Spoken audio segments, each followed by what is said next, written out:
Get ready, start. Ladies and gentlemen, I am very happy to be with you to inaugurate this conference today on the role of industrial relations in business. There is no doubt that industrial relations constitute a key dimension in the industrial development, rapid growth of the organization and the country at large. In fact, personal management and industrial relations go hand in hand and they are inseparable. Industrial relations are concerned mainly with everything related to men in employment in the organization. In the present day context, all of us are vitally affected either directly or indirectly by the industrial relations situation in the country. The prime need of our hour is for the adoption of a more positive, constructive, and effective labor policies for the promotion of industrial discipline, efficiency, and growth in the industries. Ever since independence, our country has launched a massive program of industrial legislations in order to ensure peace and harmony in the industrial sector. I would like to request the trade union leaders to see that the industries are run well and appreciate the great responsibility with the society had in them.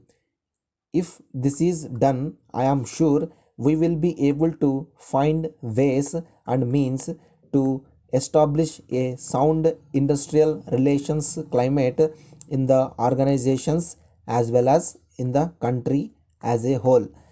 As a result of the enormous growth in industries, the industrial relations has become more complex and complicated. I wish to point out that the industry and the labor must be responsible to the community in general and the state in particular. As a matter of fact, the government, the state must regulate the industrial relations. The government should play a vital role in encouraging tripartite negotiations for industrial peace, greater production and productivity, economic growth, and social justice. As regards trade union movement, I would like to say it is yet to become strong and viable. There are differences of opinion about the role of trade unions in the country. I am sorry to say they are not so effective due to various factors such as independence, dependence of the unions on the political parties, will of the rank and file, and less bargaining powers. I wish to point out in this connection the municipality of unions had not only prompted but also contributed to inter-union and intra-union disputes. It is evident that the workers are showing little interest in paying their roles for a strong trade union movement. As a result of municipality multiplicity in trade unions, industrial peace and harmony are very badly affected. It is therefore necessary that multiplicity of trade unions should be reduced to the maximum extent possible in order to safeguard the industrial relations situation all over the country. Another important aspect which I wish to mention is that the government, while formulating the wage policy, should take into consideration the cost of living of a common man. As you are aware, wage is a very important subject for the industrial relations in our country. Dear sir, I am in receipt of your letter dated 4th ultimo and thank you for the same. I shall be pleased to supply all the goods which you have included in your list.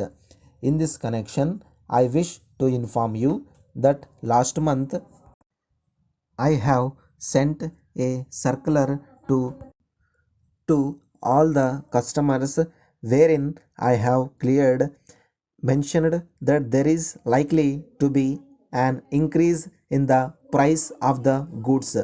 As usual, I have informed all the customers about the same, though I have a proposal to increase the rates within a very short time. You have been charged at the old rate only. I have not taken the advantage of the proposal to increase. I have given you the benefit of lower prices in the hope you will continue to patronize. However, I am greatly surprised to learn from your letter that you are not satisfied with the quality of some of our goods. I have been devoting my full attention to maintaining the quality of the goods at all costs. As regards the alleged defective goods sent to you, I am making necessary allowance in future invoices. I hope this remedy will be acceptable to you. Yours faithfully.